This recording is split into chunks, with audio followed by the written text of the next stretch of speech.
Kebakaran apartemen di Tanjung Duren.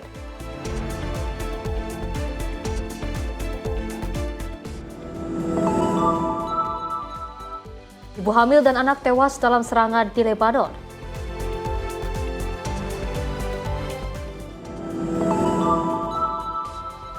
Pemerintah naikkan UMP dan perkuat jaminan kehilangan pekerjaan.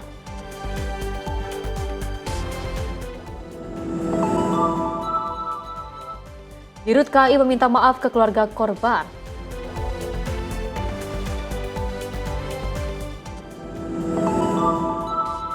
Jemaah haji gelombang 1 mulai diberangkatkan ke Mekah.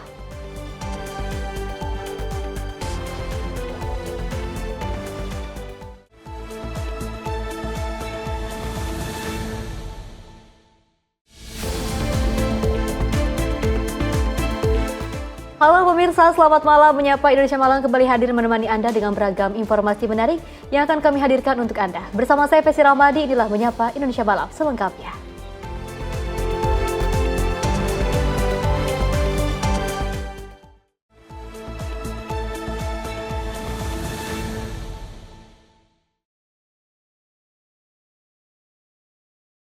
Pemirsa, kita awali dengan berita utama kecelakaan lalu lintas yang juga melibatkan truk dan sepeda motor terjadi di Jalan Lintas Siantar Medan, Sumatera Utara pada Rabu 29 April 2026. Seorang pengendara sepeda motor tewas di lokasi kejadian.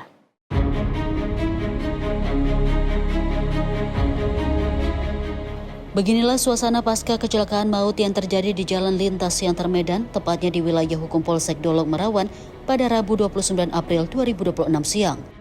Insiden ini melibatkan truk dan sepeda motor ketika arus lalu lintas di jalur utama menuju gerbang tol cukup ramai.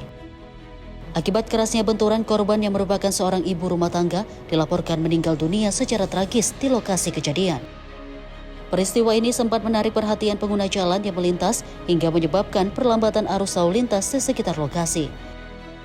Identitas korban masih dalam tahap konfirmasi lebih lanjut dari pihak berwenang. Jata Yumi, tim redaksi Sinpo TV melaporkan. Pemirsa, aliran sungai Cihideng di Kecamatan Cimaung, Kabupaten Bandung, Jawa Barat menjadi saksi berakhirnya pencarian seorang pria yang sempat hilang selama 3 hari. Harapan keluarga yang sejak awal menanti kabar baik akhirnya harus pupus ketika korban ditemukan dalam kondisi tak bernyawa pada Rabu pagi 29 April 2026.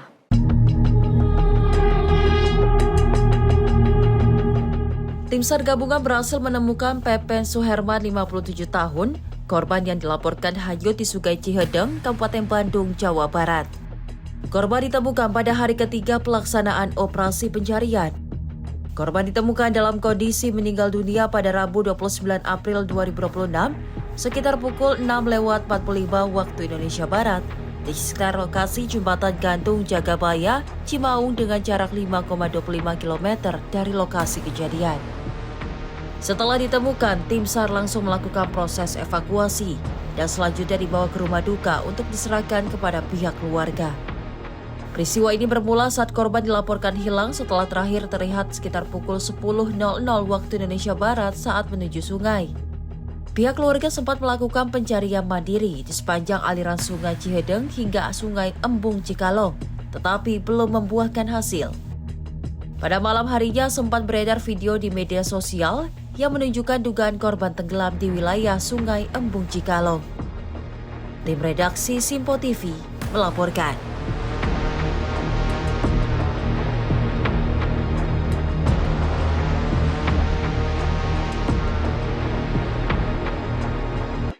Pemirsa, warga desa Gandri Rojo, Kecamatan Sedang, Kabupaten Rembang dihebohkan dengan penemuan sesosok mayat manusia di area Tegalan pada Rabu 29 April 2026 siang. Proses evakuasi jenazah berlangsung dramatis dan menjadi tontonan warga sekitar mengingat kondisi jasad yang ditemukan sudah dalam keadaan membusuk.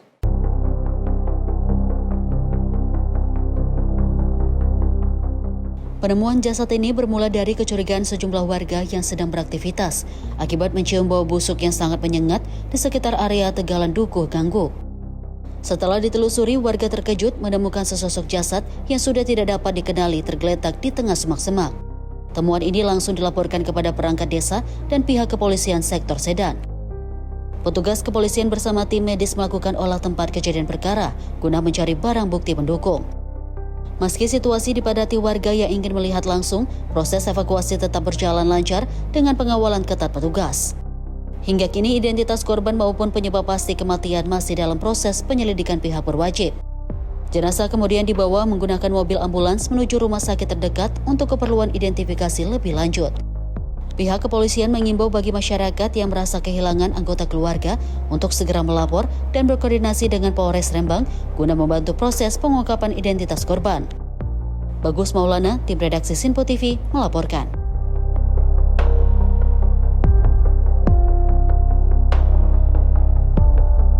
Selain itu, pemirsa, seorang pria bernama Hari Cahya Ramadoni, 32 tahun, ditemukan dalam kondisi meninggal dunia di aliran kali Curug Ciputut, Desa Telegening, Kecamatan Bobotasari, Kabupaten Purbalingga. Dan korban berhasil dievakuasi tim SAR gabungan setelah sebelumnya tersangkut di bawah tebing dengan kedalaman mencapai 35 meter.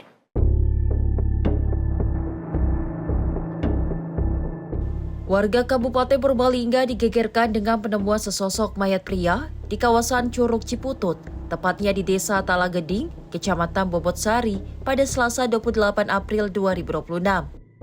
Korban diketahui berinisial HCR 32 tahun, warga Desa Sangganayu, Kecamatan Mrebet. Jasad korban ditemukan berada di dasar tebing dengan kedalaman sekitar 35 meter, sehingga proses evakuasi membutuhkan teknik khusus dan melibatkan tim SAR gabungan. Diketahui karena posisi korban berada di bawah tebing curam, proses evakuasi dilakukan menggunakan metode vertical evacuation serta highland traverse. Setelah upaya intensif selama lebih dari 2 jam, korban akhirnya berhasil dievakuasi pada pukul 17.15 waktu Indonesia Barat dalam kondisi sudah meninggal dunia. Jenazah kemudian dibawa ke rumah duka untuk penanganan lebih lanjut. Tim redaksi Sinpo TV melaporkan.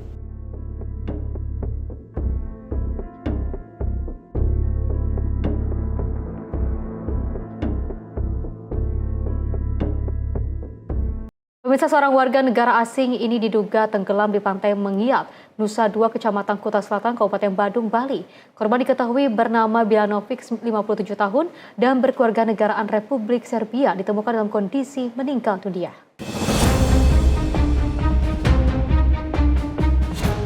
Seorang warga negara asing WNA bernama Sinisa Bilanovic, 57 tahun, asal Republik Serbia, diduga tenggelam di pantai Mengiat, Nusa Dua, Kecamatan Kuta Selatan, Kabupaten Badung, Bali pada Selasa 28 April 2026. Mulanya korban bersama 17 wisatawan lainnya tiba di pantai Mengiat sekitar pukul 11.00 waktu Indonesia bagian tengah. Hingga pukul 17.00 waktu Indonesia bagian tengah, Nisa Bilanovic tidak kunjung kembali dan berkumpul bersama rombongan. Pihak tour guide bersama rombongan sempat melakukan pencarian di sekitar pantai, namun hasilnya nihil. Hingga pukul 12.00 waktu Indonesia bagian tengah, tim SAR gabungan belum menemukan korban. Namun tak lama berselang pada pukul 13.36 waktu Indonesia bagian tengah, korban ditemukan terdampar 700 meter dari lokasi awal kejadian dalam keadaan meninggal dunia. Selanjutnya jenazah korban dibawa ke RSUP Prof. Ngurah Denpasar dengan menggunakan ambulans Balawista Kuta Selatan. Tim redaksi Sinpo TV melaporkan. Pemirsa, seorang terduga pelaku pencurian kendaraan bermotor tak berkutik usai dikepung warga di kawasan Dalung, Kota Serang pada Rabu 29 April 2026. Meski sempat diwarnai ketegangan, aksi massa kali ini tergolong unik lantaran warga justru memberikan air minum kepada pelaku yang terlihat kelelahan.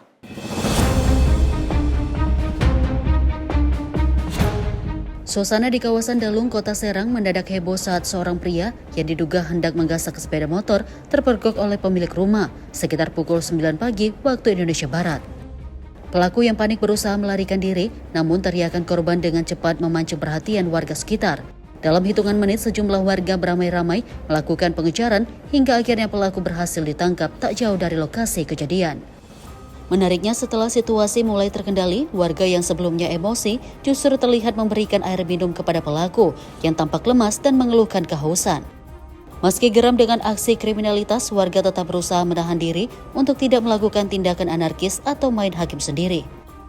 Guna menghindari hal-hal yang tidak diinginkan, pelaku beserta barang bukti kemudian diserahkan kepada pihak kepolisian untuk menjalani proses hukum lebih lanjut.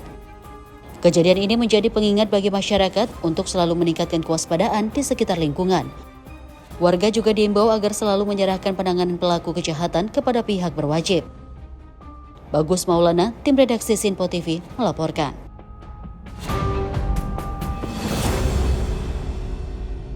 Pemirsa, 2 orang pria diamankan warga di kawasan Klender, Jakarta Timur pada Rabu 29 April 2026. Keduanya diamankan karena terpergok menyatroni rumah kosong warga yang geram menghakimi kedua pelaku.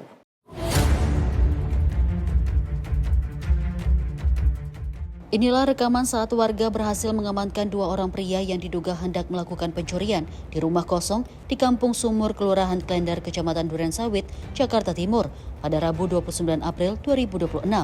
Aksi kedua pelaku terendus warga sekitar yang tengah berjaga. Menurut keterangan saksi mata, saat akan ditangkap, salah satu pelaku berupaya melarikan diri dengan cara memanjat dan melewati atap rumah. Namun bukannya berhasil kabur, pelaku justru kejeblos dan jatuh ke dalam salah satu rumah warga. Sementara satu pelaku lainnya yang sempat bersembunyi di area rumah kosong juga tidak luput dari penangkapan warga.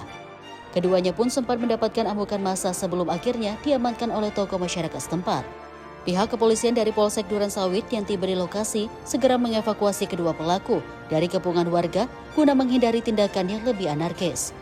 Keduanya beserta barang bukti dibawa ke Mapolsek Durensawit untuk menjalani proses pemeriksaan. Zata Yumi, tim redaksi Sinpo TV melaporkan. Pemirsa, aksi begal di kawasan Pangeran Jayakarta, Jakarta Pusat berakhir gagal pada Kamis 29 April 2026. Uniknya pelaku melarikan diri meninggalkan sepeda motornya di lokasi kejadian usai aksinya gagal.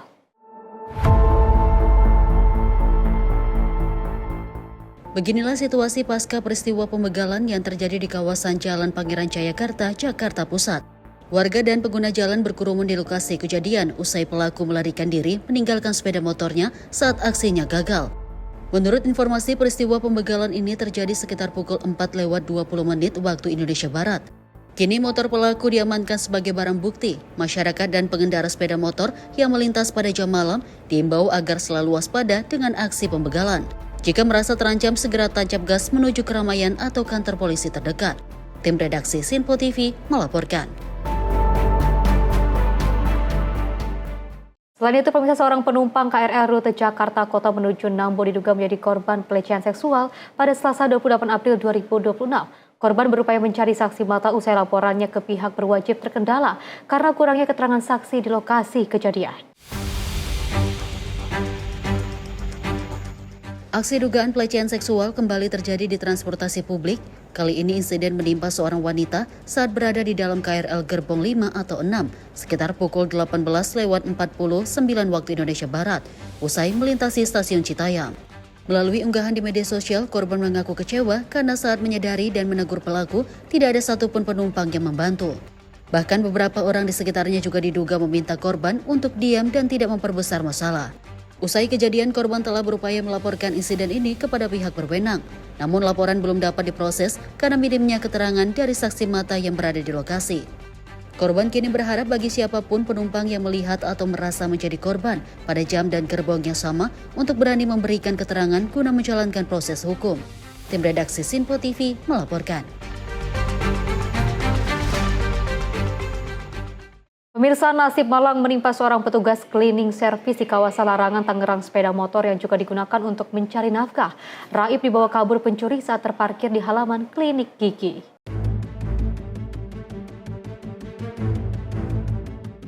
Aksi pencurian kendaraan bermotor kembali terjadi di Jalan Hos Cokro Aminoto, Kecamatan Larangan, Kota Tangerang pada Selasa 28 April 2026 sore, sekitar pukul 18.00 WIB. Kali ini korbannya adalah seorang petugas cleaning service yang bekerja di salah satu klinik gigi.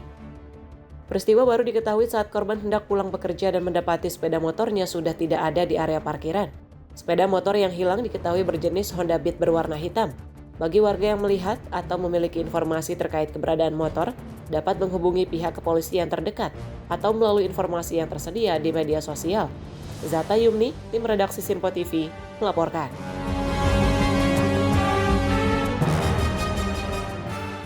Pemirsa, aksi dugaan pungutan liar atau pungli ini kembali mencuat dan juga menjadi sorotan publik. Kali ini peristiwa terjadi di ruas tol Belawan Medan. Dari video yang viral di media sosial, seorang sopir truk merekam terduga pelaku pungli yang tengah memberhentikan truknya untuk meminta uang.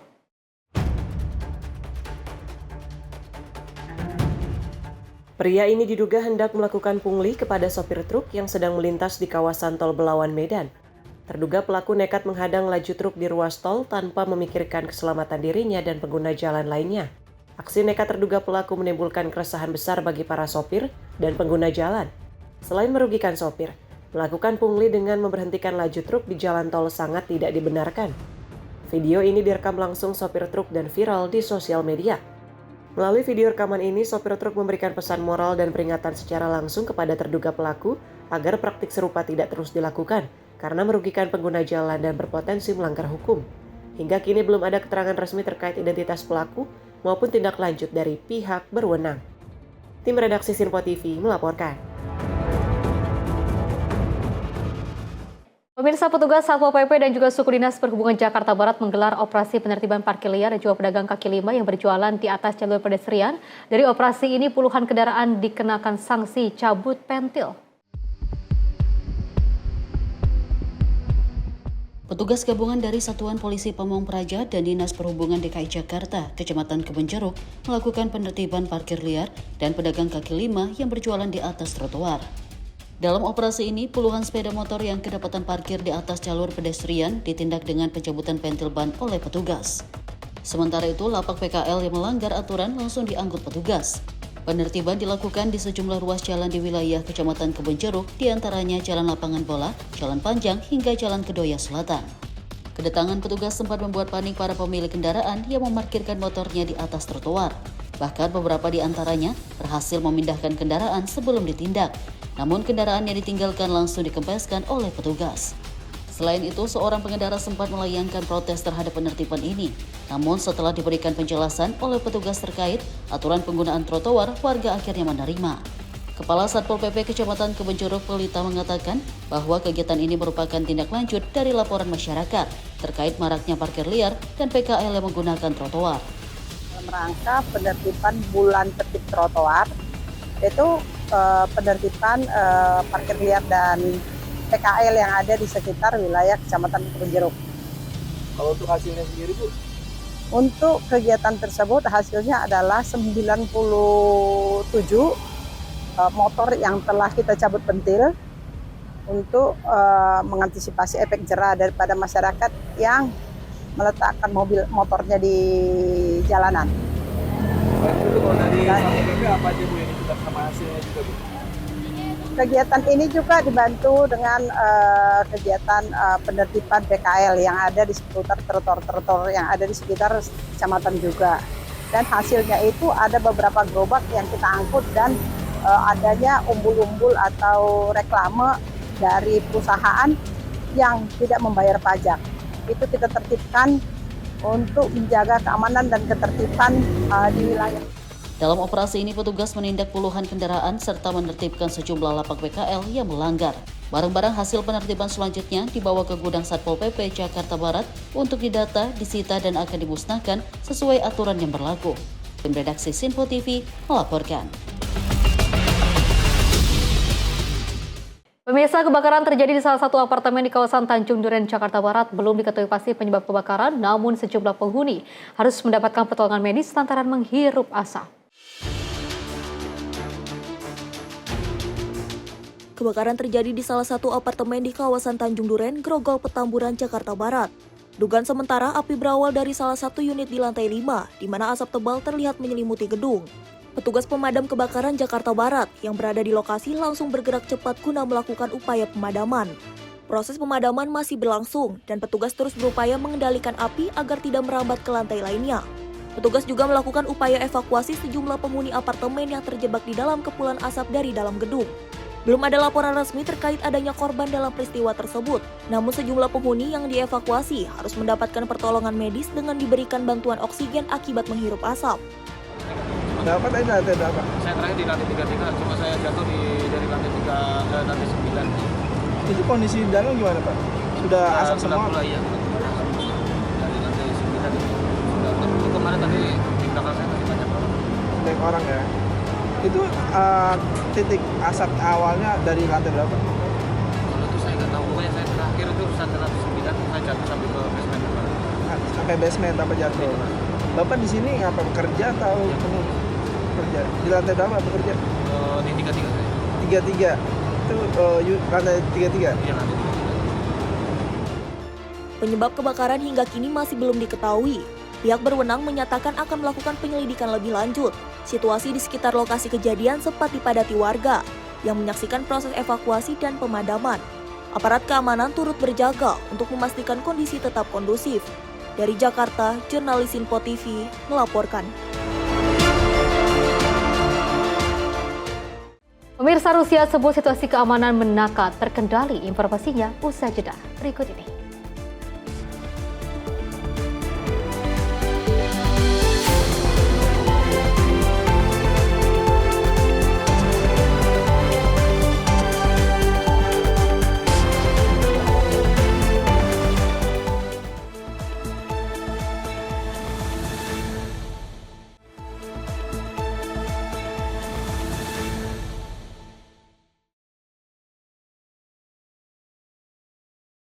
Terima kasih pemirsa, Anda masih bersama kami dan kita lanjutkan informasinya. Suasana duka menyelimuti Lebanon Selatan setelah seorang anak dan ibunya yang sedang hamil tewas dalam serangan udara Israel. Insiden ini juga terjadi di tengah gencatan senjata yang masih berlaku.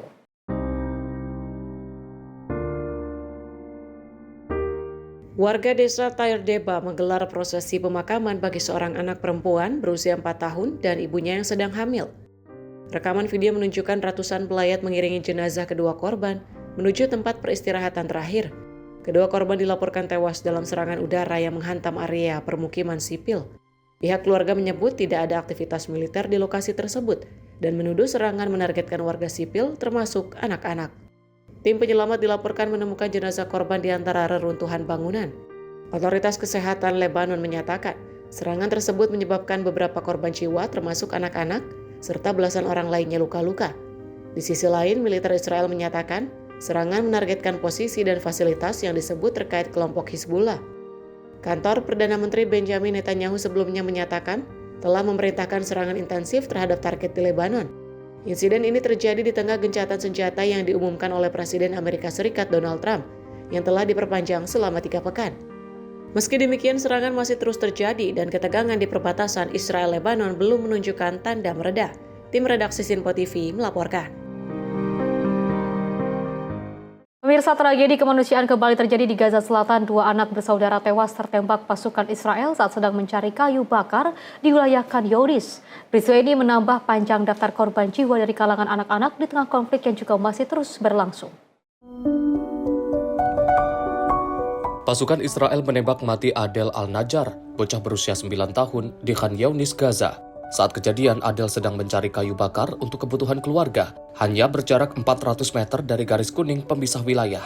Tragedi ini mengulang kesedihan mendalam bagi keluarga korban. Sebelumnya, sang adik juga tewas dengan kondisi serupa di lokasi yang sama tepat 1 bulan lalu. Data Kementerian Kesehatan Gaza mencatat sedikitnya 226 anak serta 179 perempuan kehilangan nyawa. Korban jiwa ini jatuh di tengah periode gencatan senjata. Tim redaksi Info TV melaporkan. Pemirsa, sebuah rekaman yang beredar di media sosial diklaim menunjukkan serangan drone di wilayah Lebanon Selatan. Insiden ini juga dikaitkan dengan konflik yang berlangsung antara Hezbollah dan Israel Defense Force di kawasan perbatasan. Sebuah video yang beredar luas di media sosial menunjukkan sebuah drone diduga menargetkan sebuah bangunan di wilayah yang diduga berada di kawasan Lebanon Selatan. Dalam rekaman tersebut, drone terlihat masuk ke dalam ruangan sebelum terjadi ledakan yang menyebabkan kerusakan di bagian dalam bangunan. Hingga kini, belum ada konfirmasi resmi dari pihak setempat terkait keaslian video maupun waktu dan lokasi kejadian, sehingga informasi masih perlu diverifikasi lebih lanjut. Insiden ini dikaitkan dengan konflik yang berlangsung antara Hezbollah dan Israel Defense Force di kawasan perbatasan yang dalam beberapa waktu terakhir terus memanas. Situasi keamanan di Lebanon Selatan memang masih tegang dengan risiko eskalasi lebih lanjut. Seiring meningkatnya aktivitas militer di kawasan tersebut, hingga saat ini, pihak terkait belum memberikan pernyataan resmi terkait insiden tersebut, termasuk konfirmasi mengenai pihak yang bertanggung jawab atas serangan tersebut. Tim redaksi Sinpo TV melaporkan.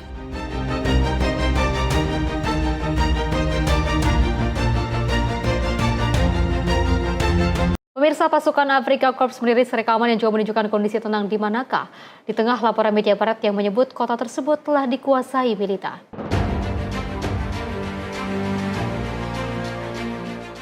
Rekaman situasi yang dirilis oleh Afrika Korps menunjukkan suasana jalanan di Manaka dalam kondisi tenang. Dalam video tersebut terlihat pasukan Rusia melakukan patroli di kota serta aktivitas warga yang berjalan normal. Pihak militer menyatakan tidak ada tanda kehadiran militan, dan situasi di kawasan tersebut diklaim terkendali. Klaim ini muncul setelah sebelumnya media barat melaporkan bahwa Manaka telah dikuasai kelompok militan. Kementerian Pertahanan Rusia menyebut pasukannya bersama militer Mali akan terus melanjutkan operasi untuk menangani kelompok bersenjata. Sebelumnya dilaporkan terjadi serangan oleh kelompok yang berafiliasi dengan Jamaat Nusrat al-Islam wal Muslimin dan kelompok separatis lainnya. Pemerintah Mali menilai konflik tersebut sebagai bagian dari upaya destabilisasi yang melibatkan berbagai pihak.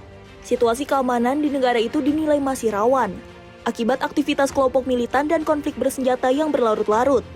Hingga kini, perkembangan di lapangan masih terus dipantau oleh pihak berwenang. Tim redaksi Sinpo TV melaporkan.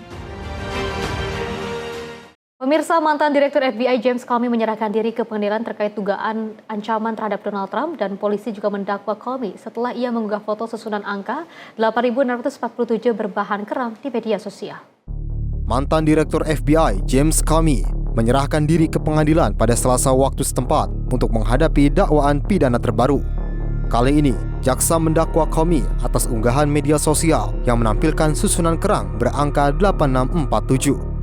Angka tersebut diduga merujuk pada nomor urut Presiden Donald Trump dengan tambahan kode 86 yang memiliki makna tertentu. Trump menegaskan bahwa istilah 86 merupakan bahasa mafia untuk memerintahkan pembunuhan. Well, if anybody knows anything about crime, they know 86. You know what 86? It's a mob term for kill 'em. You know, you ever see the movies? 86 'em. The mobster says to one of his wonderful associates, 86 'em. That means kill 'em. It's, I think of it as a mob term. I don't know. Trump menilai tindakan Comey telah menciptakan bahaya bagi para tokoh politik dan menyebut mantan Direktur FBI itu sebagai penegak hukum yang kotor. Dewan juri resmi mengeluarkan dakwaan terhadap Comey atas tuduhan ancaman terhadap Trump. Saat ini, Pengadilan Amerika Serikat masih memproses kasus tersebut. Tim redaksi Sinpo TV melaporkan. Pemirsa, bentrokan terjadi di Yerusalem saat polisi Israel membubarkan aksi protes menolak wajib militer bagi komunitas Haredi. Demonstrasi ini juga menjadi gambaran ketegangan sosial yang telah berlangsung selama di negara tersebut.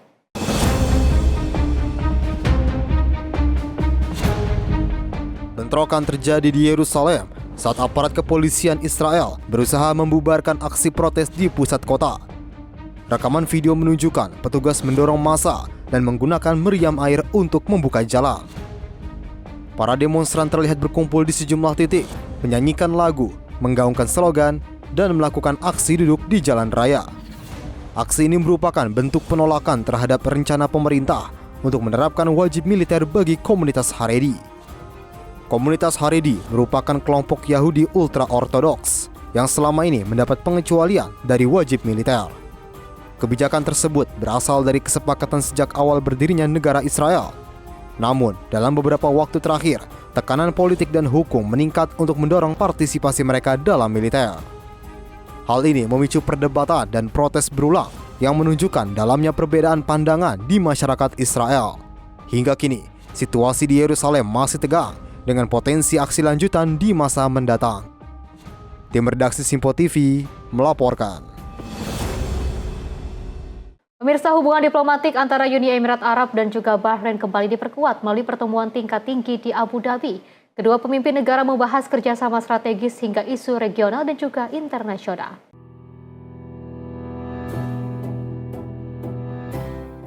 Presiden Uni Emirat Arab Mohammed bin Zayed Al Nahyan menerima kunjungan Raja Bahrain Hamad bin Isa Al Khalifah di Abu Dhabi. Rekaman video menunjukkan penyambutan resmi di mana kedua pemimpin saling menyapa dan bertemu dengan para pejabat dari kedua negara. Pertemuan ini juga dihadiri oleh Perdana Menteri Uni Emirat Arab sekaligus penguasa Dubai, Mohammed bin Rashid Al Maktoum, serta Wakil Presiden Uni Emirat Arab Mansur bin Zayed Al Nahyan. Dalam pertemuan tersebut, kedua negara membahas berbagai aspek kerjasama bilateral serta menegaskan komitmen untuk terus memperkuat hubungan. Mereka juga bertukar pandangan terkait isu-isu regional dan internasional yang menjadi perhatian bersama. Raja Bahrain menyampaikan apresiasi atas dukungan Uni Emirat Arab, terutama dalam berbagai situasi termasuk di masa-masa sulit. Pertemuan ini menjadi bagian dari upaya kedua negara untuk meningkatkan kerjasama dan mempererat hubungan strategis di kawasan Teluk. Usai pertemuan, Raja Bahrain kembali ke Manama. Tim redaksi Simpo TV melaporkan. Pemirsa, Uni Emirat Arab juga mengumumkan penarikan diri dari Organization of the Petroleum Exporting Countries dan juga OPEC Plus yang juga akan berlaku mulai 1 Mei 2026 sebagai bagian dari penyesuaian kebijakan energi nasional.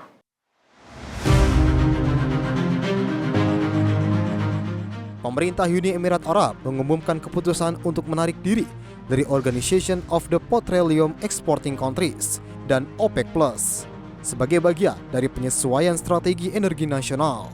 Langkah ini disebut diambil setelah tinjauan menyeluruh terhadap kebijakan produksi energi serta kapasitas saat ini dan masa depan yang dinilai perlu disesuaikan dengan kondisi global.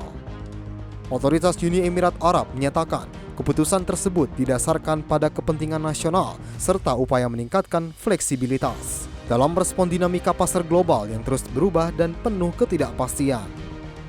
Meski keluar dari aliansi energi, Uni Emirat Arab menegaskan akan tetap berperan dalam menjaga stabilitas pasar minyak melalui kebijakan produksi yang terukur. Pemerintah juga menyebut produksi minyak akan ditingkatkan secara bertahap sesuai kebutuhan dan kondisi pasar serta permintaan global yang terus berfluktuasi. Keputusan ini diambil di tengah ketidakpastian pasar energi global, termasuk gangguan pasokan minyak dan gas di kawasan Teluk Arab yang turut mempengaruhi stabilitas harga minyak dunia. Sejak bergabung pada 1967, Uni Emirat Arab telah menjadi salah satu pemain penting dalam menjaga stabilitas pasar minyak dunia dan memperkuat kerjasama antar negara produsen. Hingga kini, dampak keputusan ini terhadap pasar global masih menjadi perhatian para pelaku industri, seiring potensi perubahan arah kebijakan produksi ke depan. Tim redaksi Simpo TV melaporkan. Pemirsa, Presiden groundbreaking 13 proyek hilirisasi. Informasinya usai jeda berikut ini.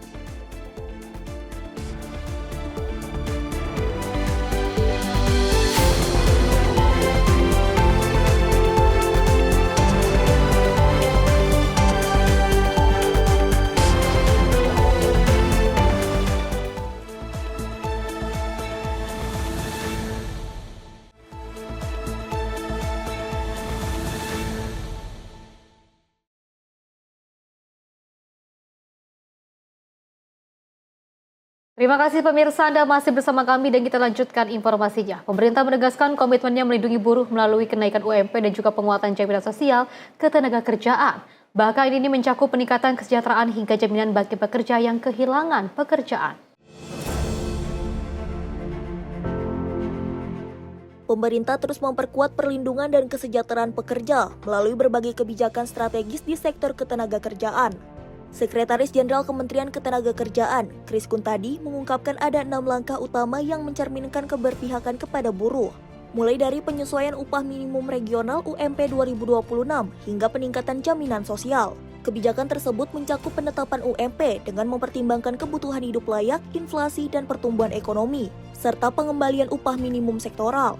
Selain itu, pemerintah memberikan bonus hari raya bagi pengemudi dan kurir online, minimal 25% dari rata-rata pendapatan, serta diskon 50% iuran jaminan kecelakaan kerja dan jaminan kematian bagi pekerja informal.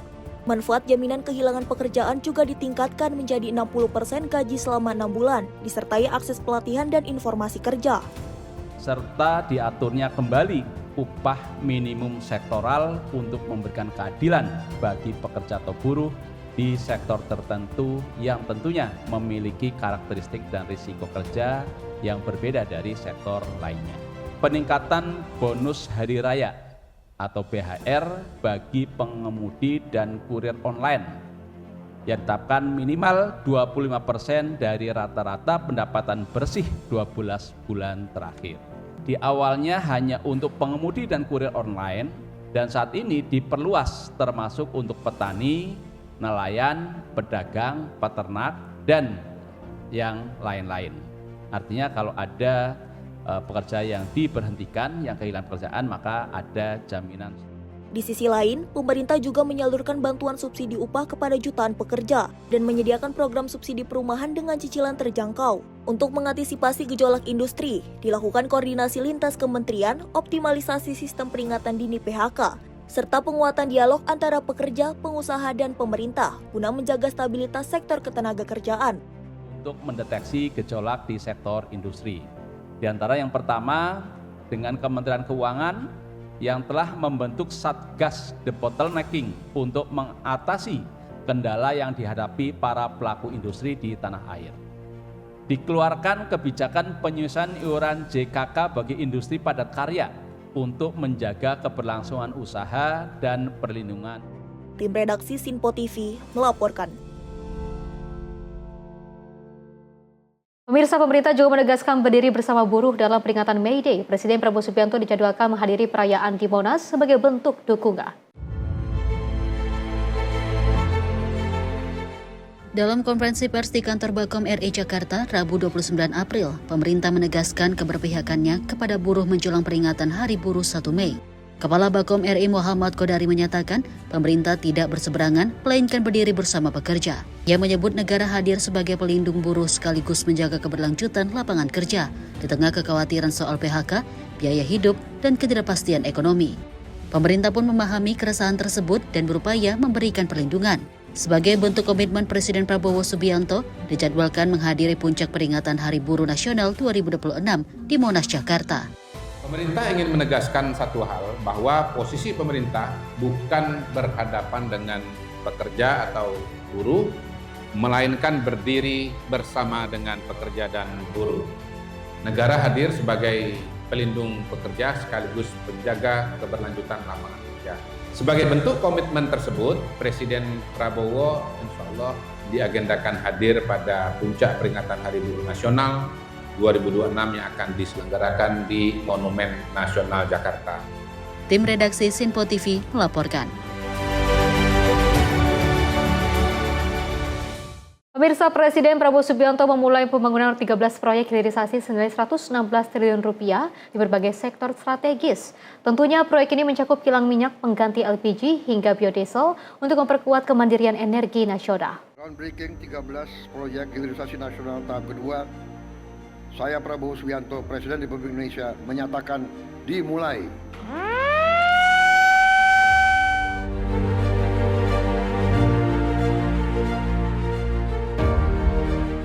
Presiden Prabowo Subianto memulai pembangunan 13 proyek hilirisasi nasional fase 2 melalui peletakan batu pertama di Cilacap, Jawa Tengah, Rabu 29 April 2026. Total investasi proyek tersebut mencapai 116 triliun rupiah yang mencakup sektor energi, mineral, dan pertanian. Presiden Prabowo menegaskan bahwa hilirisasi menjadi kunci untuk memperkuat kemakmuran dan kemandirian ekonomi nasional. Proyek ini terdiri dari 5 proyek di sektor energi, 5 proyek di sektor mineral, dan 3 proyek di sektor pertanian, termasuk pengembangan kilang minyak, pengolahan batu bara menjadi DME, hingga produksi biodiesel. Groundbreaking hilirisasi tahap kedua yang mencakup 13 proyek strategis hilirisasi senilai kurang lebih 116 triliun, meliputi 5 proyek di sektor energi, 5 proyek di sektor mineral, 3 proyek di sektor pertanian. Hilirisasi adalah jalan satu-satunya untuk kita bisa lebih makmur. Proyek hilirisasi ini mencakup berbagai sektor strategis di sejumlah daerah, mulai dari energi, logam, material konstruksi, hingga agroindustri. Program ini ditujukan untuk mengurangi ketergantungan impor, memperkuat rantai pasok industri nasional, menciptakan lapangan kerja, serta meningkatkan nilai tambah sumber daya alam Indonesia. Tim redaksi Sinpo TV melaporkan. Pemirsa, Menteri UMKM Maman Abdurrahman juga tegaskan komitmen pemerintah perkuat perlindungan sekaligus peningkatan daya saing pengusaha UMKM yang beraktivitas di pasar digital atau e-commerce. Inisiatif penyusunan regulasi jadi respon atas berbagai aspirasi dan juga keluhan pengusaha UMKM.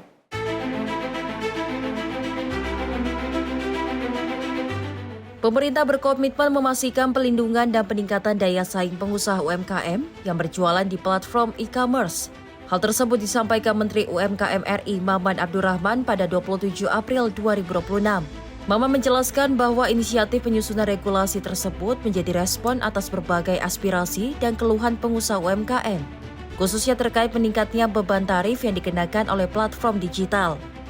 Mengenai terus naiknya tarif yang diberikan kepada usaha mikro dan kecil yang beraktivitas di e-commerce. Tentunya sebagai pemerintah harus merespon ini dong. Selama ini memang belum ada aturan yang memang melindungi mereka dan menjaga daya saing mereka. Aturan yang mau kita dorong ini bukan lagi hanya sekedar insentif, tapi aturan yang memang menjadi payung hukum untuk melindungi saudara-saudara kita pengusaha mikro dan kecil yang berjualan di e-commerce. Seperti apa nanti hasilnya, tunggu tanggal mainnya, dan insya Allah kita akan berikan yang terbaik buat usaha mikro dan kecil. Lebih lanjut, Menteri Maman menyampaikan harapannya agar kehadiran regulasi tersebut mampu menciptakan ekosistem digital yang lebih sehat dan kompetitif, sekaligus memberikan kepastian hukum bagi UMKM dalam mengembangkan usahanya di platform digital. Tim redaksi Simpo TV melaporkan.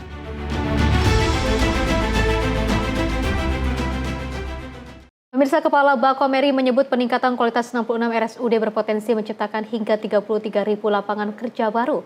Program ini juga diharapkan memperluas akses layanan kesehatan bagi masyarakat. Ketika 66 RSUD ini selesai dan beroperasi, program ini berpotensi menyerap 20 hingga 33.000 lapangan kerja langsung bagi masyarakat.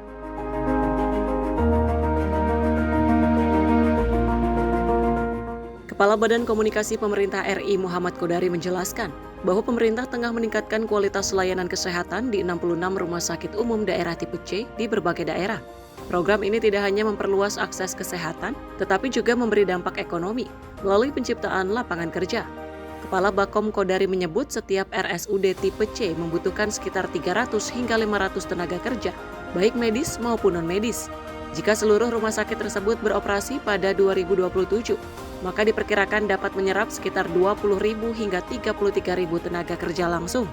Jika 66 RSUD ini selesai dan beroperasi, program ini berpotensi menyerap 20 hingga 33.000 lapangan kerja langsung bagi masyarakat. Peningkatan kualitas RSUD adalah bukti nyata bahwa pemerintahan Bapak Prabowo hadir dan bergerak, bukan sekedar berjanji. Di balik setiap rumah sakit yang selesai dibangun, ada masyarakat, ada saudara-saudara kita yang akhirnya mendapatkan hak dasar mereka atas layanan kesehatan dan layak dan bermartabat. Selain meningkatkan layanan kesehatan, program ini juga menjadi bagian dari upaya pemerintah dalam meningkatkan kesejahteraan masyarakat. Pemerintah menegaskan pembangunan RSUD tersebut diharapkan memberi manfaat ganda, yakni layanan kesehatan yang lebih merata dan terbukanya lapangan kerja baru. Tim redaksi Simpo TV melaporkan. Pemirsa, pemerintah menyiapkan 21 RSUD yang juga telah naik kelas untuk diresmikan oleh Presiden Prabowo Subianto. RSUD tersebut akan dilengkapi 7 dokter spesialis dasar guna memperkuat layanan kesehatan. Ini artinya masyarakat di daerah-daerah tersebut tidak perlu lagi bepergian jauh untuk mendapatkan layanan spesialis. Kepala Badan Komunikasi Pemerintah RI Muhammad Kodari menyampaikan bahwa 21 rumah sakit umum daerah yang ditingkatkan kualitasnya siap diresmikan pada Mei 2026 oleh Presiden Prabowo Subianto. RSUD ini merupakan bagian dari program hasil terbaik cepat yang mengubah RS tipe D menjadi tipe C dengan layanan yang lebih lengkap. Kodari menjelaskan setiap RSUD akan dilengkapi 7 dokter spesialis dasar, yaitu anak, bedah, anestesi, penyakit dalam, obgyn, radiologi, dan patologi klinik. Selain itu, fasilitas medis seperti ruang operasi, rawat inap, hingga farmasi juga ditingkatkan untuk memperkuat layanan kesehatan. 21 telah siap untuk diresmikan oleh Bapak Presiden yang direncanakan pada bulan Mei 2026. Program ini difokuskan pada daerah tertinggal, perbatasan, dan kepulauan, agar masyarakat lebih mudah mengakses layanan spesialis tanpa harus dirujuk ke kota besar. Pemerintah juga menargetkan total 66 RSUD naik kelas pada 2025 hingga 2027 dengan dampak peningkatan layanan sekaligus penyerapan puluhan ribu tenaga kerja. Tim redaksi Sinpo TV melaporkan. Pemirsa, Kementerian Perhubungan melalui Direktorat Jenderal Perhubungan Darat menggelar inspeksi mendadak di pool taksi Green SM di Bekasi, Jawa Barat. Dan tentunya langkah ini diambil guna untuk menindaklanjuti kecelakaan maut yang melibatkan kereta api Argo Bromo Anggrek dan KRL di Bekasi Timur.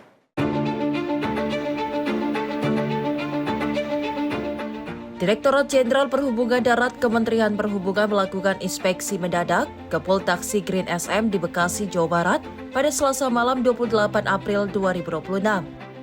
Sidak dilakukan menyusul insiden kecelakaan kereta di stasiun Bekasi Timur pada Senin malam 27 April 2026.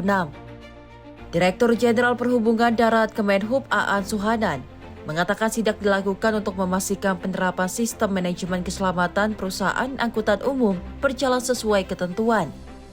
Ia menjelaskan sidak dilakukan di Pool Green SM Bekasi karena lokasi tersebut merupakan basis operasional kendaraan yang diduga terlibat dalam insiden. Pemeriksaan difokuskan pada kelengkapan administrasi, kelayakan kendaraan, kesiapan operasional armada, serta aspek keselamatan lainnya. AA menambahkan pendalaman lanjutan akan dilakukan di Pool Pusat Green SM di Kemayoran, Jakarta untuk memperoleh hasil evaluasi yang lebih komprehensif. Selain itu, Ditjen Perhubungan Darat akan berkoordinasi dengan pihak kepolisian dan Komite Nasional Keselamatan Transportasi atau KNKT terkait dugaan keterlibatan kendaraan dalam kecelakaan KRL Cikarang dengan KA Argo Bromo Anggrek. Kami berada di pool taksi Green SM, ya. Ini kelanjutan dari pendalaman tadi pagi. Kita melakukan audit inspeksi ya ke pool Green SM ini. Ini terkait dengan peristiwa kecelakaan kereta api yang terjadi kemarin. Kami ingin melakukan atau memastikan sistem manajemen keselamatan untuk perusahaan angkutan umum ini betul-betul dilaksanakan. Di situ ada beberapa item yang harus dipenuhi oleh operator atau perusahaan angkutan umum, dan mungkin besok itu kita perlu pendalaman lagi di pusat ya, pool di Kemayoran. Mudah-mudahan dengan data-data yang ada kita mendapatkan kesimpulan terkait pemenuhan SMK PAU ini. Yang nantinya ya kita akan evaluasi, tentu kita akan berkoordinasi dengan pihak kepolisian, kemudian KNKT untuk menentukan dugaan keterlibatan Green Taxi ini dalam peristiwa kecelakaan kereta api yang terjadi kemarin. Tim redaksi Sinpo TV melaporkan. Sementara itu, pemirsa, Presiden Prabowo Subianto mendorong inovasi pengolahan sampah menjadi genteng yang juga bernilai ekonomi di Banyumas, Jawa Tengah. Inovasi ini dinilai efektif sekaligus dapat mendukung program perbaikan rumah rakyat. Presiden Prabowo Subianto menilai inovasi pengolahan sampah menjadi genteng di TPST berbasis lingkungan dan edukasi Banyumas, Jawa Tengah. Sebagai langkah efektif yang tidak hanya mengatasi persoalan lingkungan, tetapi juga memberi nilai ekonomi bagi masyarakat. Kepala Negara menyebut genteng dari sampah tersebut berpotensi digunakan dalam program bantuan perbaikan rumah karena mampu menekan biaya pembangunan. Dengan anggaran 20 juta per rumah, penggunaan material daur ulang itu dinilai bisa menghemat sekitar 4 hingga 5 juta rupiah. Ya, lumayan efektif. Katanya cukup murah. Ya. Dan ini mungkin bisa masuk anggaran kita untuk bantuan perbaikan rumah. Anggaran perbaikan rumah sekarang satu rumah 20 juta. Jadi ini satu rumah kita perhitungkan 4-5 juta untuk gentengnya. Kita mau hilangkan penggunaan seng yang bekarat. Bekarat itu nanti ujungnya tidak sehat untuk yang huni, ya. Dan pandangannya juga nggak bagus. Ya semua kita kembangkan. Sampah, pengolahan sampah sekarang jadi prioritas nasional. Ya, dalam 2-3 tahun kita harus kendalikan sampah seluruh Indonesia. Presiden Prabowo juga mendorong perluasan model pengelolaan sampah tersebut ke berbagai daerah di Indonesia. Pemerintah pusat berkomitmen menjadikan program prioritas nasional dalam upaya pengendalian sampah secara menyeluruh. Tim redaksi Simpo TV melaporkan. Pemirsa, Wapres Gibran Rakoming Raka juga menerima pengurus Federasi Hoki Indonesia di Istana Wakil Presiden Jakarta pada Rabu 29 April 2026. Wapres juga meminta para atlet agar selalu fokus dan berprestasi untuk mempercayai diri dengan matang untuk kompetisi mendatang. Wakil Presiden Gibran Rakabuming menerima pengurus Federasi Hoki Indonesia (FHI) di Istana Wakil Presiden Jakarta pada Rabu 29 April 2026. Pertemuan ini selaras dengan visi Astacita Presiden Prabowo Subianto dalam memperkuat pembangunan sumber daya manusia dan prestasi pemuda. Wapres menekankan bahwa sesuai arahan Presiden Prabowo, prestasi olahraga harus didukung oleh ekosistem yang tangguh. Sebagai langkah konkret, ia akan mendorong kolaborasi lintas sektor untuk mendukung persiapan para atlet. Dalam pertemuan ini, Wapres juga meminta para atlet agar selalu fokus dan berprestasi, mempersiapkan diri dengan matang untuk kompetisi mendatang. Sekjen FHI Yasir menambahkan, kepada Wapres FHI juga menyampaikan bahwa dalam semangat keberlanjutan kepemimpinan nasional, Hoki Indonesia terus menorehkan prestasi gemilang di berbagai ajang. Ini menyampaikan terima kasih sudah diterima oleh beliau, kemudian kami laporkan prestasi hoki, di mana hoki ini kita mulai tahun 2017 untuk hoki yang modern. Kebangkitan hoki itu dimulai dari 2017, di mana pada tahun tersebut juga ditandai dengan dibangunnya lapangan hoki. Kami laporkan juga bahwa tim outdoor putra baru saja lolos ke Asian Games, dan putri juga hari ini yang bertanding di Senayan juga sudah lolos ke Asian Games. Malam ini akan tanding perebutan medali perunggu melawan Singapura, dan kami sampaikan juga bahwa kami terima kasih ada dukungan dari Menpora kemarin di 2025 di SEA Games, dan kami berharap mendapat dukungan yang lebih lagi untuk persiapan tim yang ke Asian Games dan juga persiapan untuk SEA Games di Kuala Lumpur. Dan alhamdulillah beliau menyampaikan insya Allah dari pemerintah akan bantu, dan kami diminta untuk terus fokus berprestasi, kemudian juga mempertahankan medali emas yang ada dan dapat meraih yang lebih tinggi lagi. Lebih lanjut, Yasir mengungkapkan FHI mengapresiasi kebijakan Presiden Prabowo yang melanjutkan pemberian peluang karir bagi atlet berprestasi di institusi negara. Hingga saat ini, sebanyak 34 atlet hoki telah mengabdi di kepolisian serta beberapa lainnya menjadi prajurit di TNI Angkatan Darat dan Angkatan Udara. Hal ini merupakan bukti nyata bahwa negara memberikan jaminan masa depan bagi mereka yang mengharumkan nama bangsa. Tim redaksi Simpo TV melaporkan. Pemirsa, 1 tahun pelaksanaan program sekolah rakyat, pemerintah terus melakukan evaluasi dan juga penyempurnaan guna memperkuat perannya dalam mengatasi kemiskinan melalui sektor pendidikan. Hal itu disampaikan Menteri Pemberdayaan Masyarakat Muhaimin Iskandar dalam kegiatan menuju 1 tahun perjalanan program sekolah rakyat, capaian strategis dan juga sinergi keberlanjutan. Sekolah rakyat telah memberikan banyak inspirasi seperti yang diinisiasi oleh Bapak Presiden, bahwa sekolah rakyat adalah jalan penanggulangan kemiskinan yang paling mendasar, yaitu memutus mata rantai kemiskinan. Program sekolah rakyat yang diinisiasi pemerintah menjadi salah satu strategi utama dalam memutus mata rantai kemiskinan. Selama 1 tahun berjalan, program ini dinilai telah memberikan berbagai inspirasi dalam membangun sistem pendidikan yang lebih inklusif dan menyasar kelompok masyarakat paling membutuhkan. Melalui pendekatan berbasis potensi, sekolah rakyat tidak hanya membuka akses pendidikan, tetapi juga mendorong pengembangan bakat dan minat peserta didik. Hal ini menjadi bagian dari upaya meningkatkan kualitas sumber daya manusia secara berkelanjutan. Sekolah rakyat telah memberikan banyak inspirasi seperti yang diinisiasi oleh Bapak Presiden, bahwa sekolah rakyat adalah jalan penanggulangan kemiskinan yang paling mendasar, yaitu memutus mata rantai kemiskinan. Bahkan para peserta didiknya adalah target dari penanggulangan kemiskinan itu yang pada ujungnya adalah terciptanya ekosistem pendidikan, peningkatan kualitas SDM, networking, tindak lanjut dari pendidikan agar menjadi berdaya mandiri. Disitulah sekolah rakyat berkembang sesuai dengan talenta yang dimiliki anak didik, sesuai dengan bakat minat yang mereka miliki.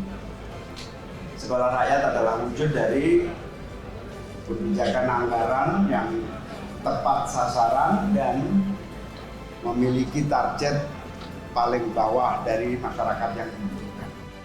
Kedepan, pemerintah akan terus menyempurnakan pelaksanaan sekolah rakyat agar dampaknya semakin luas dan efektif. Program ini juga diharapkan menjadi fondasi penting dalam menciptakan generasi yang berdaya sekaligus mempercepat pengentasan kemiskinan di Indonesia. Melalui penguatan program pendidikan yang tepat sasaran, pemerintah memastikan upaya peningkatan kualitas sumber daya manusia dapat berjalan seiring dengan penurunan angka kemiskinan. Dari Jakarta, Sri Dewi Andayani, Ahmad Amin, Sinpo TV melaporkan. Pemirsa, Presiden Prabowo Subianto menargetkan swasembada energi nasional tercapai paling lambat pada 2029. Upaya ini difokuskan pada pengurangan impor BBM dan juga pengembangan energi terbarukan. Presiden Prabowo Subianto menargetkan Indonesia mencapai swasembada energi paling lambat 2029 dengan menekan impor BBM dan mengembangkan energi terbarukan. Komitmen ini ditegaskan sebagai bagian dari prioritas utama pembangunan nasional. Dalam kunjungannya ke SMA Negeri 1 Cilacap, Jawa Tengah, Presiden Prabowo menyampaikan bahwa target tersebut akan dikejar secara cepat dan terukur. Presiden optimistis Indonesia mampu mencapainya karena memiliki potensi sumber daya energi yang melimpah.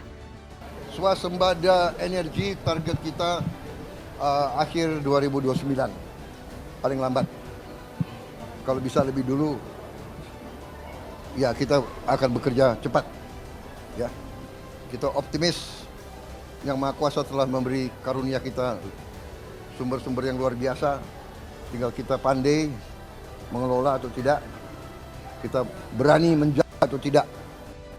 Biasa kalau namanya negara yang kaya pasti jadi inceran banyak pihak. Meski demikian, Presiden Prabowo menekankan pentingnya pengelolaan yang baik dan keberanian menjaga kekayaan alam. Menurutnya, hal ini krusial agar Indonesia terhindar dari konflik kepentingan global dan dapat memanfaatkan sumber daya untuk kepentingan nasional. Tim redaksi Sinpo TV melaporkan.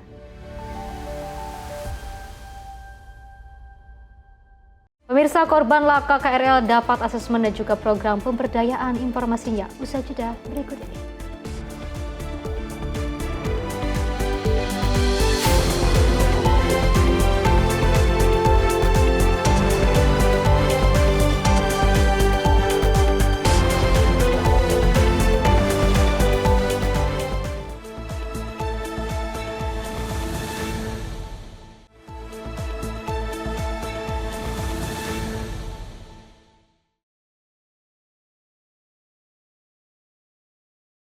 Pemirsa, Anda masih menyaksikan Menyapa Indonesia Malam dan kita lanjutkan informasinya.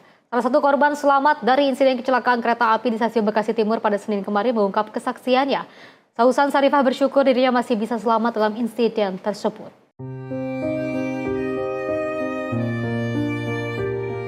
Salah satu korban selamat dari insiden kecelakaan kereta api di stasiun Bekasi Timur pada Senin 27 April 2026 mengungkap kesaksiannya.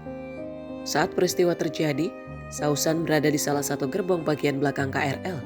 Sausan menyebut peristiwa kecelakaan tersebut terjadi sangat cepat, hanya sepersekian detik.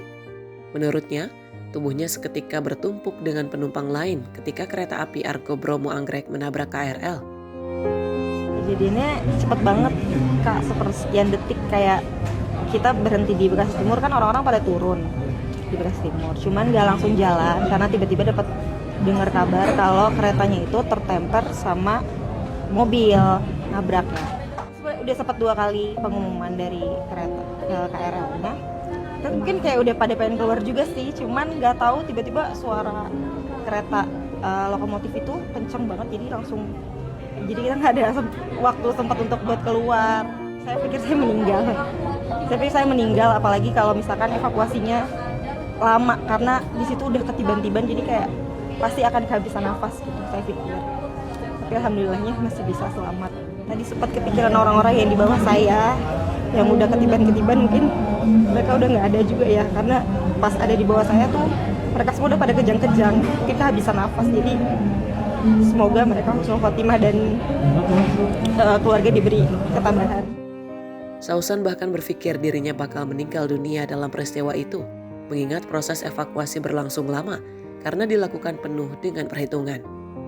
Ia juga berpikir bakal kehabisan nafas karena bertumpuk dengan penumpang lain. Sausan bersyukur dirinya masih bisa selamat dalam insiden tersebut.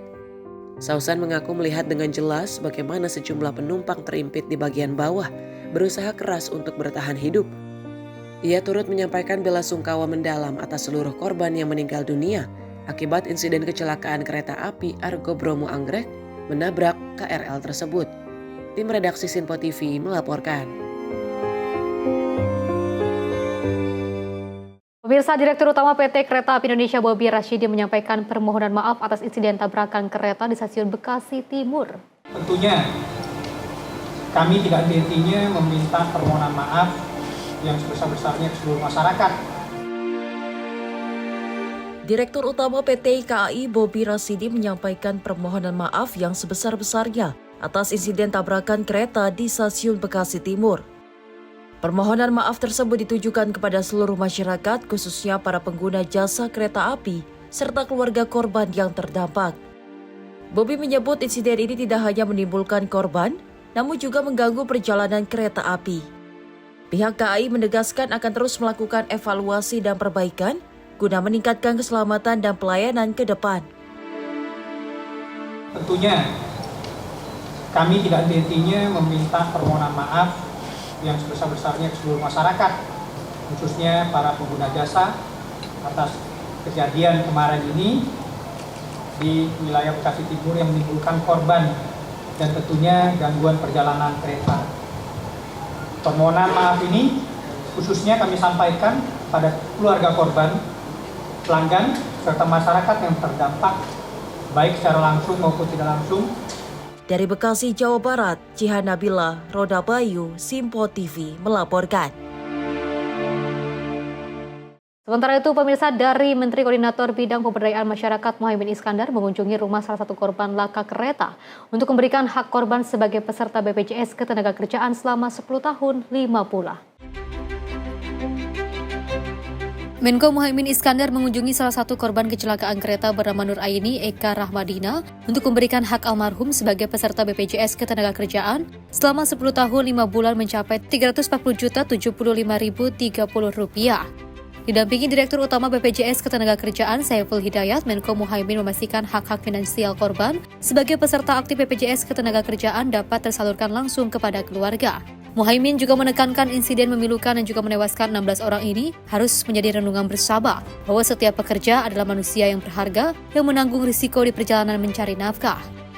Pertama, saya dan keluarga besar Kemenko Pemberdayaan Masyarakat mengucapkan dan menyampaikan duka yang mendalam kepada Pak Hari dan keluarga, Bu Hari, anak-anaknya, adik dari Ain, dan kita berdoa semoga mereka semua yang ditinggal sabar dan Ain pasti husnul khotimah. Ain ini pejuang keluarga yang luar biasa.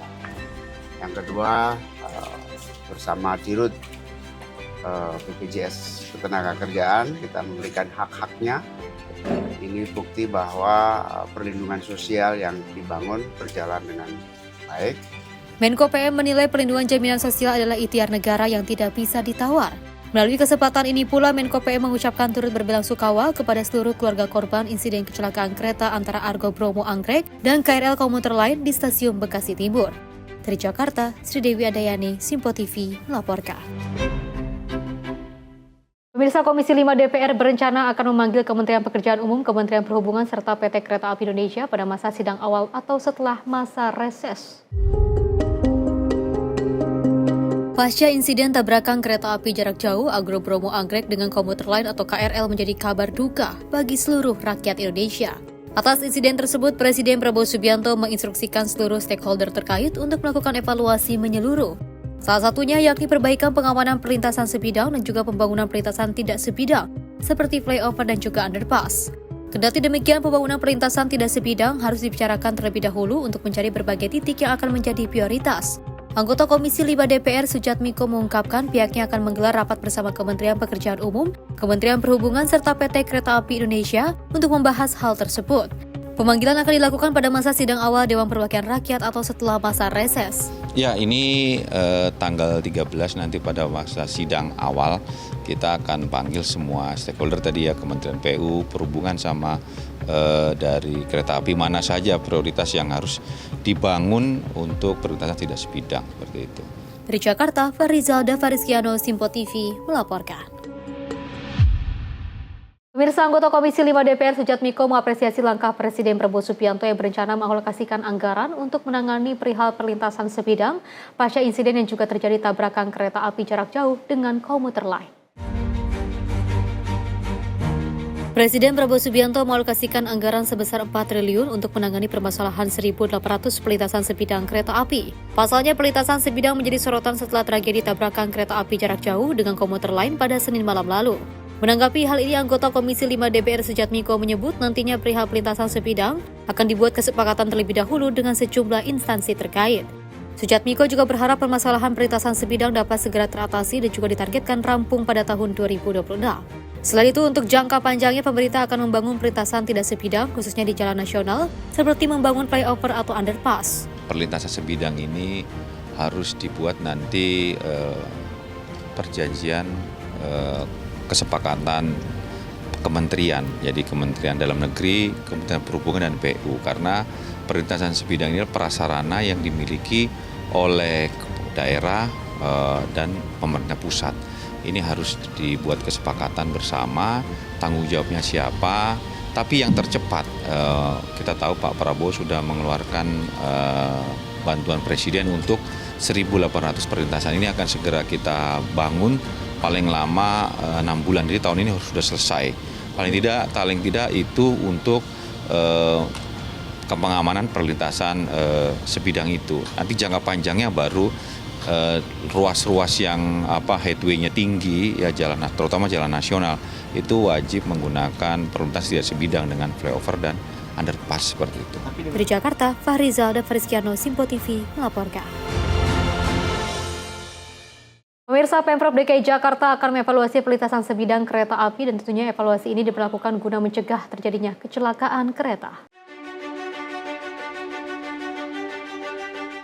Wakil Gubernur DKI Jakarta Rano Karno menyatakan bahwa seluruh perlintasan sebidang kereta api di wilayah Jakarta perlu dievaluasi guna mencegah terulangnya kecelakaan seperti yang terjadi di Bekasi Timur. Menurutnya masih terdapat sejumlah perlintasan sebidang di Jakarta yang tidak dilengkapi palang pintu. Meski demikian, ia menegaskan bahwa sebagian besar titik tersebut tetap dijaga oleh petugas. Pemprov DKI Jakarta akan melakukan evaluasi secara menyeluruh guna mencegah kejadian serupa. Soal juga kemarin kan masalah perlintasan kereta yang banyak belum dijaga itu kan jadi sorotan perlintasan juga Pak. Kalau di Jakarta sendiri gimana Pak? Karena KAI melempar itu ke pemerintah daerah. Ya, sekarang masalah yang terjadi di Bekasi biarkan Pemda Bekasi bekerjasama dengan KAI dan pemerintah pusat untuk mencari solusinya. Jakarta memang ada beberapa lintasan yang mungkin tidak tertutup, tapi minimal ada yang jaga. Nah, tapi ini bagian yang harus kita evaluasi selalu. Ya, mudah-mudahan tidak terjadi lagi kecelakaan yang terjadi pada waktu semalam. Dalam kesempatan yang sama, Asisten Pembangunan dan Lingkungan Hidup Sekretaris Daerah DKI Jakarta, Afan Adriansyah menjelaskan bahwa Pemprov DKI Jakarta tengah membangun jalan layang atau flyover di Jalan Latu Menteng, Jakarta Barat. Ia menambahkan bahwa proyek tersebut merupakan bagian dari program multi-years yang dikerjakan oleh Dinas Bina Marga. Pembangunan telah dimulai sejak akhir 2025 dan ditargetkan selesai pada tahun ini. Jadi antisipasi terhadap perlintasan sebidang dengan rel kereta api itu, Pemprov DKI saat ini sedang membangun ada flyover di Jalan Latu Menteng, izin Pak. Jadi ini adalah multi-years yang dilakukan oleh Dinas Bina Marga dan sudah dimulai pada akhir tahun 2025 dan akan dituntaskan pada tahun ini. Demikian, terima kasih. Selain proyek di Jalan Latu Menteng, Pemprov DKI juga merencanakan pembangunan flyover di kawasan Bintaro Puspita yang telah masuk dalam rencana pembangunan jangka menengah daerah atau RPJMD. Pembangunan infrastruktur tersebut merupakan bagian dari komitmen pemerintah daerah dalam menata perlintasan kereta api. Dari Jakarta, jurnalis Info TV melaporkan. Pemirsa, BP BUMN juga bersama KAI berkomitmen untuk terus meningkatkan kualitas layanan dan juga menjamin keselamatan perjalanan kereta api di seluruh Indonesia.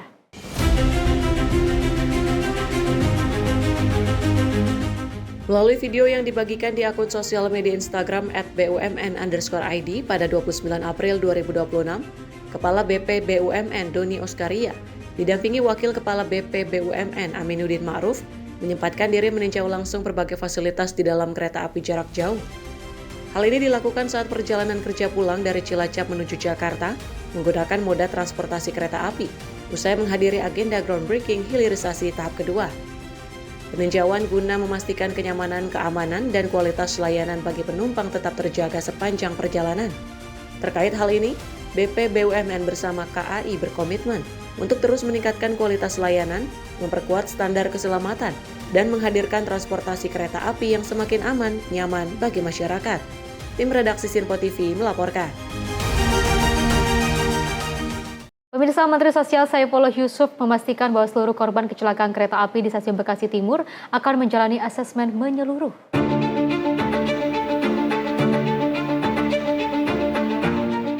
Menteri Sosial Saifullah Yusuf menyampaikan, pemerintah akan melakukan asesmen menyeluruh terhadap seluruh korban kecelakaan kereta di Stasiun Bekasi Timur.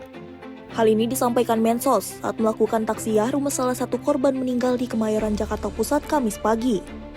Mensos menyebut, asesmen ini dilakukan untuk mengetahui kebutuhan masing-masing korban yang mengalami luka-luka maupun keluarga korban meninggal dunia. Dalam insiden tersebut tercatat 81 korban luka-luka masih dirawat dan 16 orang meninggal dunia.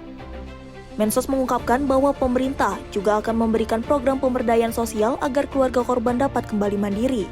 Salah satunya dengan mendukung usaha kecil yang selama ini menjadi sumber penghidupan keluarga untuk dapat dilanjutkan oleh ahli waris.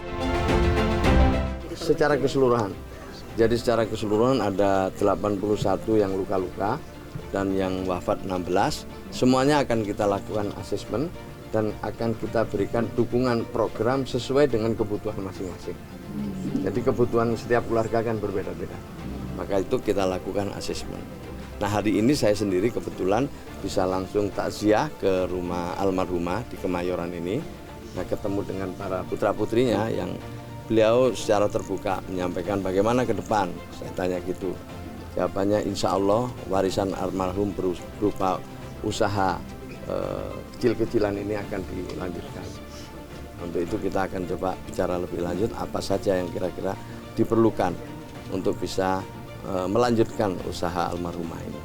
Almarhumah punya warung kecil-kecilan ya, yang ini menghidupin keluarga almarhumah selama ini. Nah, ini yang akan diteruskan oleh putra-putrinya. Dari Jakarta, Jihan Nabila, Mutia Anggiani, Sinpo TV melaporkan. Sementara itu, dari Menteri Perhubungan Dudi Purwagandi bersama dengan Dirut PT KAI Bobi Rasyidin melakukan uji coba langsung perjalanan KRL di lintas Stasiun Bekasi Timur menuju Cikarang. Uji coba dilakukan Kementerian Perhubungan dan PT KAI dengan menumpangi langsung rangkaian KRL dari Stasiun Bekasi Timur menuju Stasiun Cikarang. Langkah ini bertujuan untuk memastikan kondisi jalur rel serta sistem operasional telah aman dan siap digunakan kembali. Menteri Perhubungan Dudi Purwagandi menyampaikan, berdasarkan hasil uji coba, jalur perlintasan dari Stasiun Bekasi Timur menuju Stasiun Cikarang sudah dapat beroperasi kembali. Dudi menuturkan KRL juga sudah dapat mengangkut penumpang khususnya untuk rute menuju Jakarta. Selain itu, kecepatan perjalanan kereta juga disebut sudah kembali normal setelah sebelumnya diberlakukan pembatasan 30 km per jam saat masa uji coba. Selesai ini, Stasiun Bekasi Timur sudah bisa difungsikan kembali untuk KRL ya khususnya untuk melayani masyarakat. Mudah-mudahan dengan apa yang terjadi kemarin itu menjadi pelajaran dan saya harapkan dari rekan-rekan dan masyarakat bisa memberikan masukan buat kami menjadi lebih baik lagi. Terima kasih. Pihak KAI dan Kementerian Perhubungan menegaskan seluruh proses pemulihan dilakukan dengan mengutamakan keselamatan sebelum layanan kembali dibuka secara penuh. Dari Bekasi, Jawa Barat, Jihan Nabilah, Rona Bayu, Simpo TV melaporkan. Pemirsa, usai ramai usulan gerbong perempuan dipindahkan ke tengah rangkaian KRL, Menteri Pemberdayaan Perempuan dan juga Perlindungan Anak Arifah Fauzi permohonan maafnya kepada publik.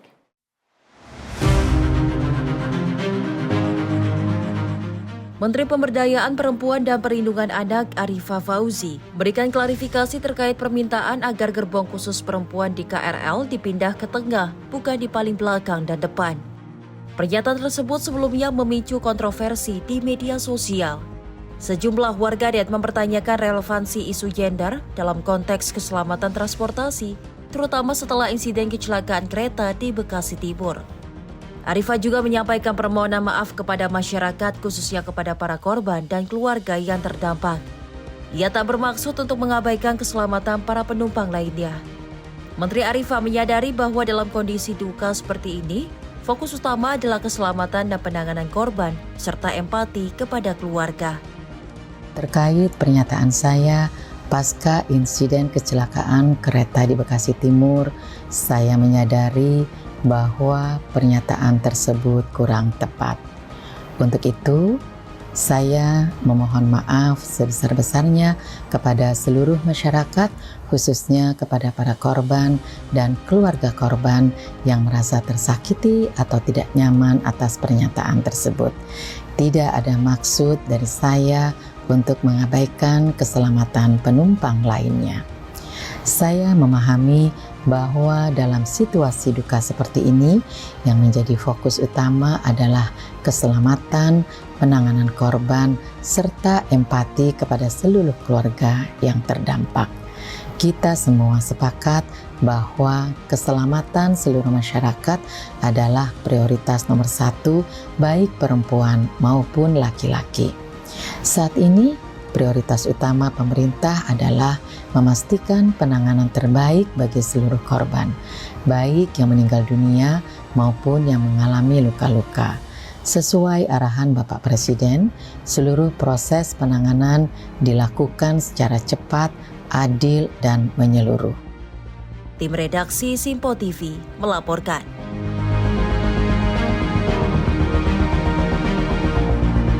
Pemirsa, informasi lainnya akan terus kami hadirkan usai jeda berikut ini.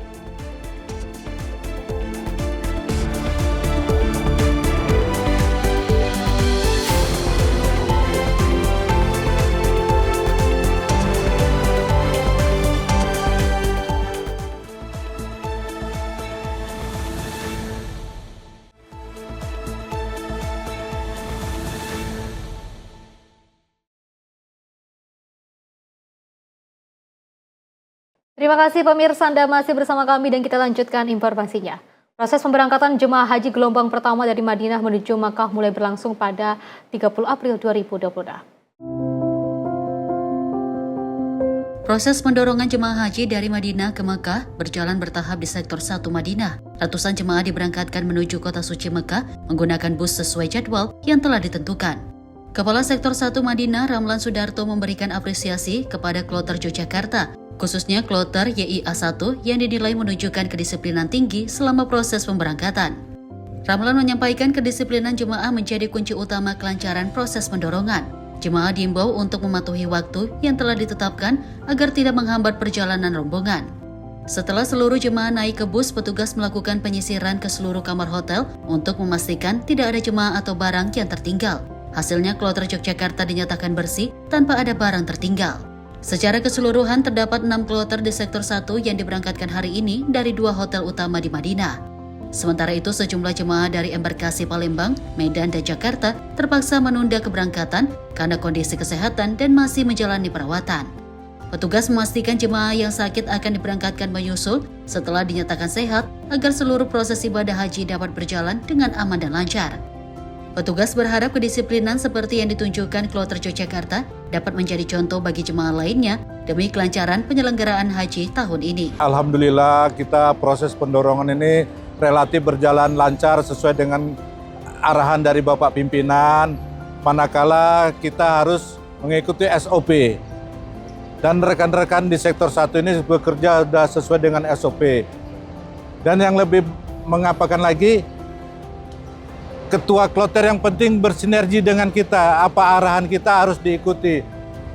Alhamdulillahnya ini Jogja YIA 1 sangat-sangat tertib sekali. Dari Madinah, Arab Saudi, Ferdi Setiawan, Sinpo TV melaporkan. Sementara itu, pemirsa, puncak kedatangan jemaah haji Indonesia di Madinah diprediksi tanggal 6 hingga 7 Mei mendatang sebanyak 21 kloter. Petugas Dakar siaga penuh agar seluruh jemaah terlayani maksimal meski jarak terminal satu dan lainnya berjauhan.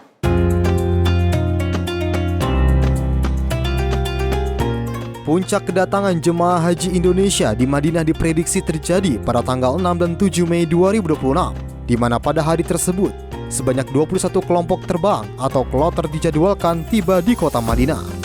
Di waktu yang sama diperkirakan jemaah haji Indonesia juga akan mendarat di Bandara King Abdul Aziz Jeddah.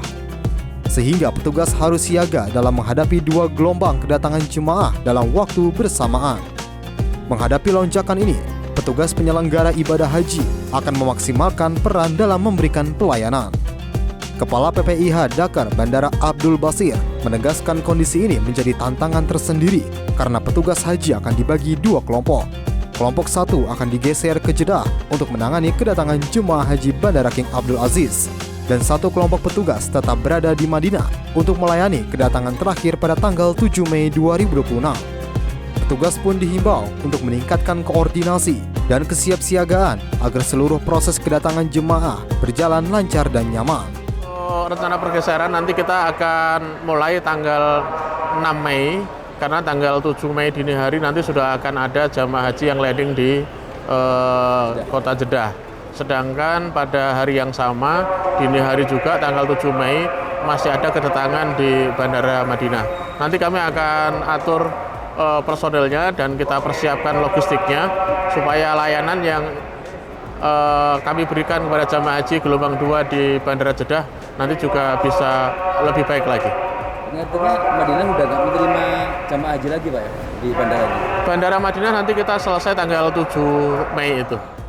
Dari Madinah, Arab Saudi, Ferdi Setiawan, Sinpo TV melaporkan.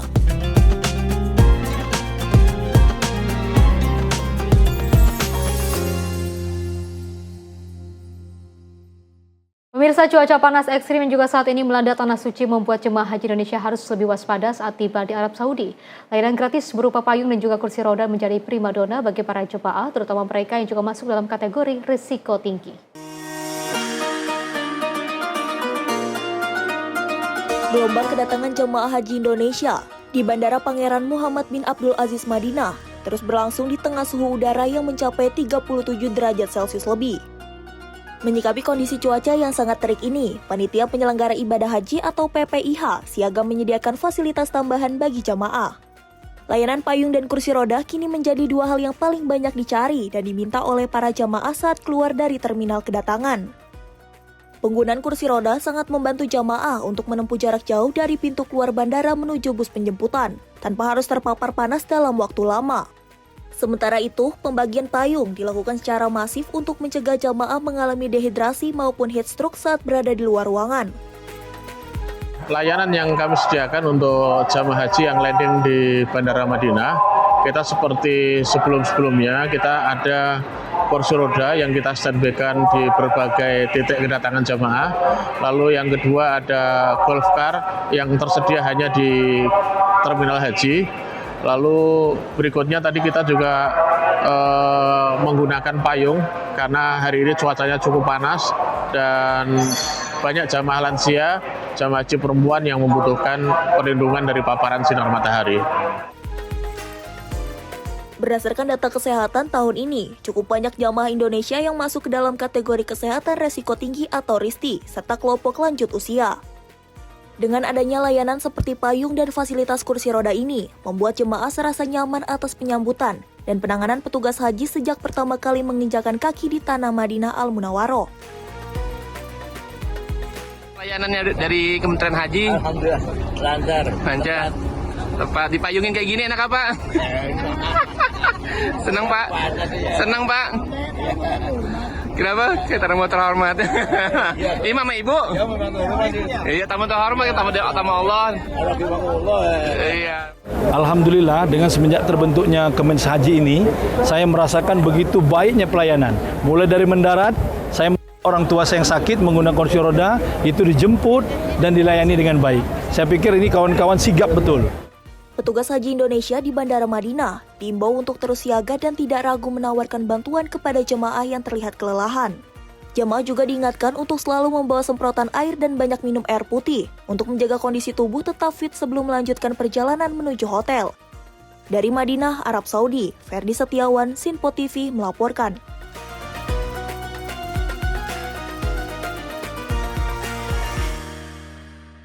Pemirsa, pemerintah Arab Saudi memperketat aturan penyelenggaraan ibadah haji 2026. Sanksi tegas diberlakukan bagi jemaah non-prosedural atau tanpa visa resmi mulai dari denda ratusan juta rupiah, deportasi, hingga larangan masuk kembali ke Arab Saudi.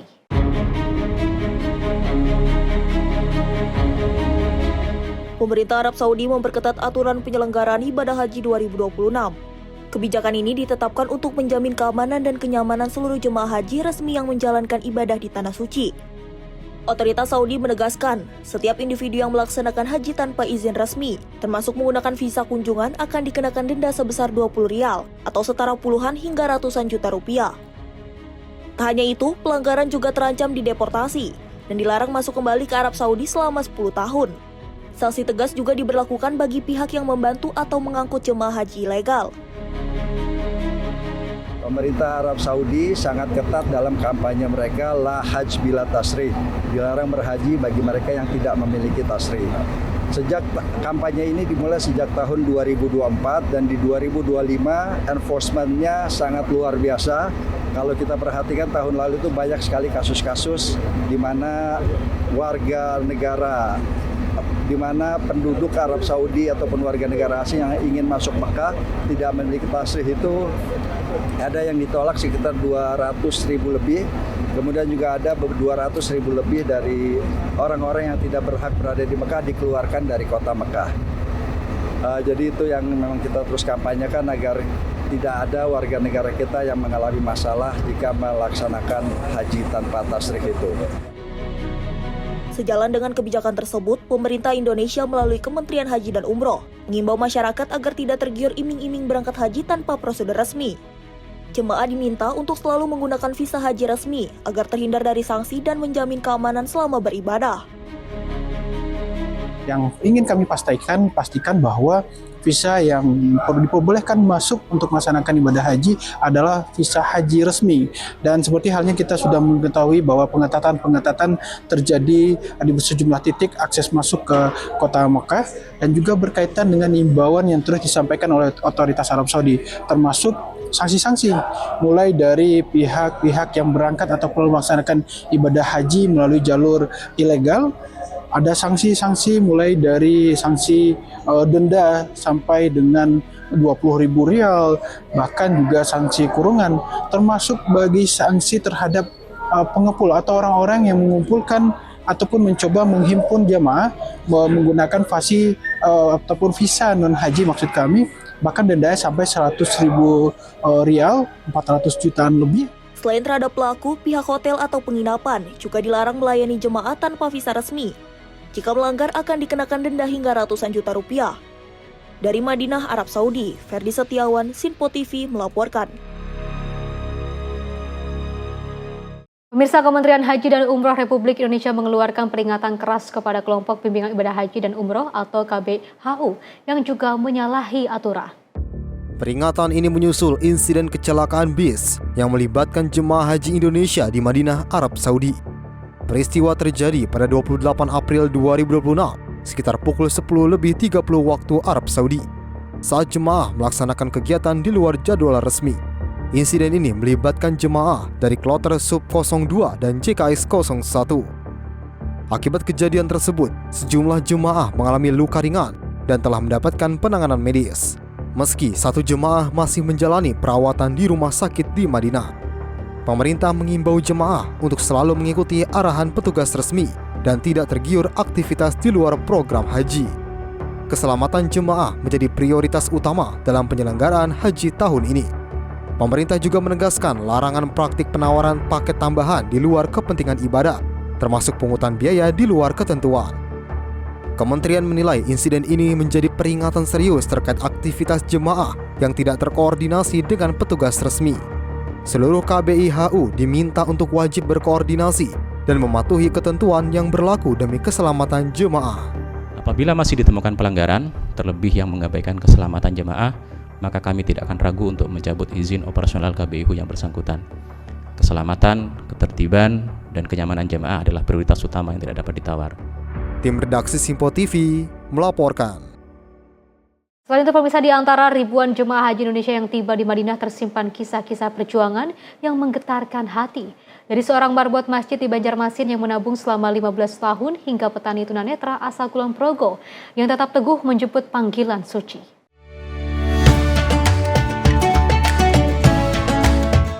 Langit Madinah menyambut para tamu Allah dengan cahaya lembut senja. Di tengah antrian panjang jemaah yang baru tiba, langkah Hamdi terlihat tertatih. Namun wajahnya memancarkan kebahagiaan yang tak mampu disembunyikan. Pria sederhana asal Banjarmasin itu sehari-hari bekerja sebagai marbot masjid. Penghasilannya jauh dari kata besar.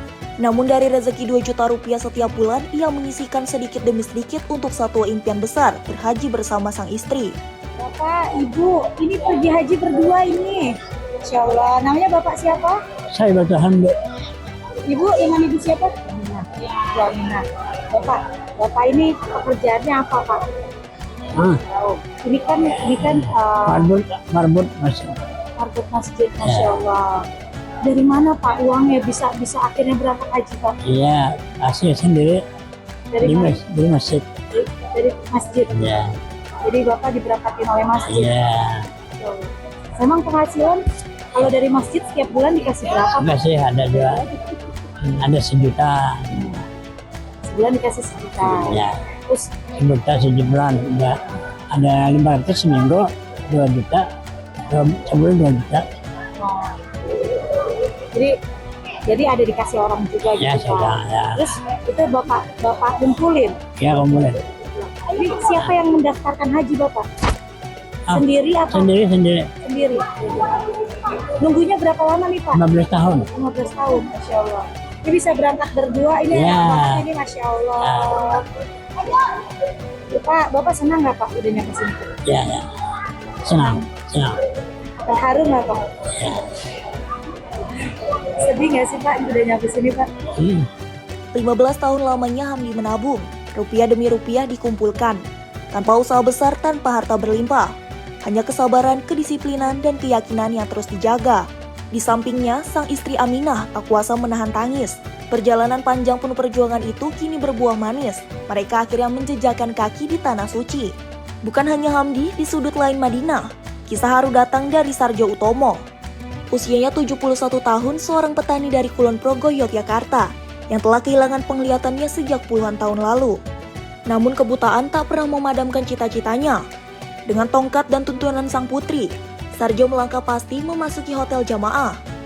Wajahnya tenang, suaranya lantang, seolah ingin berkata cahaya iman jauh lebih terang dari sekedar pandangan mata. Sejak muda ia bekerja sebagai buruh tani. Dari hasil keringat di sawah, Sarjo menabung dan membeli sebidang tanah. Tanah itulah yang akhirnya dijual untuk melunasi biaya haji. Saya jual kebun, tanah pekarangan kebun saya jual untuk daftar haji saya dan anak saya dan istri saya. Itu. Kenapa Mbak kok pengen naik haji? Karena saya ini orang Islam toh. Kan harus rukun Islam yang kelima harus kalau mampu harus dilaksanakan. Kan saya merasa mampu biarpun res-presan uangnya sampai itu jual sawah. Dan saya kena penyakit mata, saya berhenti berdagang, pensiun istilahnya itu, cuma di rumah aja.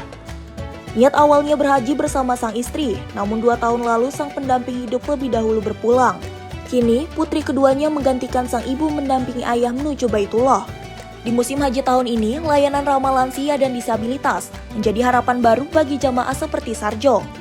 Kursi roda, pendampingan, dan bantuan petugas menjadi jalan kemudahan menuju ibadah yang mabrur. Mata saya diperkirakan oleh dokter mata sudah nggak bisa sembuh. Jadi saya ingin ibadah kan, yang untuk sangu saya besok dipanggil Allah itu kan ibadah saya. Itu kalau saya tinggalkan anak saya cuma untuk yang lain kan sudah nggak tahu, nggak merasakan. Kalau saya haji mungkin Allah mengampuni dosa-dosa saya yang dari awal sampai sekarang, banyak dosa saya gitu. Hamdi dan Sarjo adalah wajah ketulusan dari jutaan umat Islam. Mereka mengajarkan bahwa haji bukan semata soal kemampuan materi, melainkan tentang niat yang tak padam, doa yang tak putus, dan keyakinan yang tak pernah runtuh. Di bawah cahaya Haramain, air mata mereka menjadi saksi bahwa siapapun yang sungguh memanggil namanya akan datang pada waktu terbaik yang telah ditentukannya. Dari Madinah, Arab Saudi, Ferdi Setiawan, Sinpo TV melaporkan. Pemirsa, informasi tadi sekaligus mengakhiri jumpa kita dalam Menyapa Indonesia Malam kali ini. Mewakili kerabat kerja yang bertugas, saya Fesi Ramadi mengucapkan terima kasih dan sampai jumpa.